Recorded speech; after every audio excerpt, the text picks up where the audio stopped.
ছেলে মেয়ের আবদার যদি আমরা মা বাবারা না রাখি আর কে রাখবে। তো মেয়ে বলে আম্মু একটু বিজানা পিঠা খাবো, এই বছর আর খাওয়া হয় না শীতে। তো এই তো বানানো শুরু করলাম। এখানে আমি দই গলিয়ে রাখলাম।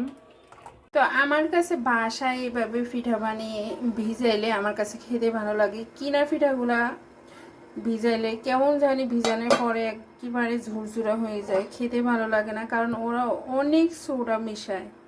মাশাআল্লাহ দেখেন পিঠাগুলো অনেক সুন্দর হইতে আছে, একদম ফুলকো ফুলকো। তো এই যে পিঠাগুলো হয়ে গেছে, এখন আমি এখানে এক এক করে সবগুলো দিয়ে দিব। অনেকে ভিডিও দেখে আমার বলতে পারে নারিকেল দেন নাই, আমরা নোয়াখালীরা নারিকেল ছাড়া কিছুই বুঝি না। এই যে নারিকেল দিলাম। যারা বলেন ফ্রিজে অনেকদিন থাকা শুকনো গুঁড়ি দিয়ে কোনো পিঠা হয় না, তাদের জন্য আজকে আমার এই ভিডিওটা। মাশাআল্লাহ দেখেন আমার পিঠাগুলো কত সুন্দর হয়েছে।